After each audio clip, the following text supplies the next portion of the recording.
We're here with Ian Wright, founder and CEO of Wrightspeed. Hi, Ian. Hi. How are you? Good, how are you? I'm doing good. So tell us about this car we have in front of us. Okay, this is a prototype that I built in 2005, kind of to explore how much performance you could get out of battery cars and to demonstrate to people that you can have as much power as you want and it doesn't make them any less efficient. Yeah. So, most people's view of electric cars is that they're heavy, ugly and slow, and we've had 100 years of piston engines where if you want really efficient cars then they can't have any power. With electric drive it's not true, so I thought I would go prove that. So how much performance and power does it have? Well, it's about 250 horsepower at the wheels. It's a 1,500 pound car, so it does 0 to 60 in 2.9 seconds. Wow. And it does 11.6 standing quarters. So it's faster than the Roadster? Oh yeah. Yeah. Much faster. Much faster, yes. Wow. So, and you said how fast does it get to? Top speed, right now it's geared for 104 miles an hour, then you hit the rev limiter. Wow. So you do hit the rev limiter about here somewhere on this track, and then on all the straights you can hit the rev limiter.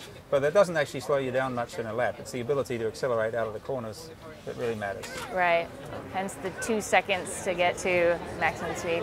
2.9. 2.9. 60, yeah. Wow. Okay. And that's why it's so streamlined too as well, instead of like a more traditional car? That's all styling. I mean, the aerodynamic drag is actually really bad on this car. It's 0.7. So no, drag is actually a lot worse than the Tesla. Oh, okay. But there's enough power to counter it. To 104 miles an hour, there's plenty of power. It's not a problem. Yeah.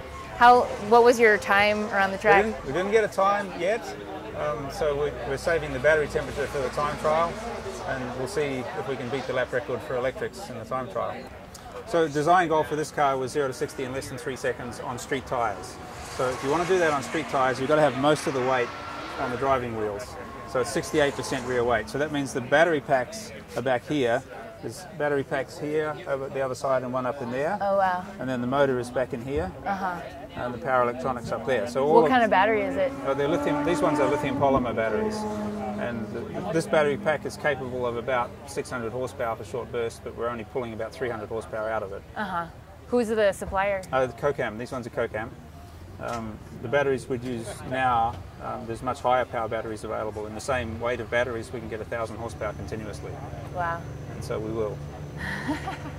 In the next generation of this? Yes. And the next generation, we're going to a lighter motor, and we're using 4 of them. So we can get the motor weight down from about 110 pounds for a 250 horsepower motor down to about 40 pounds. So what's the 2.9 seconds goes down to what? You're limited by the tyres, so certainly under 2.5, but probably not very much under 2.5 on street tyres. So it does about 200 watt-hours per mile, and given the energy content of a gallon of gas, that's the equivalent of 170 miles per gallon. So there you go, you can get super high performance, but really high efficiency at the same time. So interesting things in here. This is the G meter, which we're measuring the performance with, and so on the track it recorded 1.46 on the left turns, which they mostly are around here. This is the nav system, and it's got GPS speed and it's got accelerometers as well. This is the battery management, so this is how we know what's going on with the battery system, state of charge, temperature and so on. Okay. And that's just it's basically the equivalent of a fuel gauge, a bit more complicated than a fuel gauge. And you said out here a big problem is keeping the battery cool. We're asking the batteries for high power continuously. You're running full power most of the way around the track. And so, that's 600 amps. So they heat up. Yeah, naturally. And you can only go 2 laps, you said, before you bump into some sensible limit. I mean, physically the car could do more than that, but as the batteries get hotter and hotter, you run the risk of getting a thermal runaway incident, and that would be really not nice. There hasn't been any yet so far, right? There hasn't been any yet so far. All right, and this is cooling air for the power electronics and for the motor. Oh, okay. Very cool. And you have to wear helmets, obviously. You have to wear helmets, yes. All open. And there's 4 and 5 point harnesses. Does anyone drive this on roadways? Oh, yeah. Sure. Every day? It's done most of its driving. Yeah, I take my kids to school in it sometimes. Really? This is your everyday car? No, not every day. Even when it rains, I don't take it out. Yeah. No. Yeah, I drive it on the street a lot. It's done 8,500 miles. Oh, wow. A fair bit of that has been this kind of work. But yeah, it's done quite a lot of work on the scooter.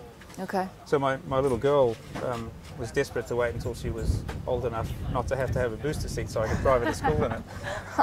So now she's been to school in it. She's going to be a race car driver. She already is a race car driver. There's a class of kart racing for little kids. Really? Yeah, 5 to 7 year olds. So she races a go-kart. Oh, that's awesome.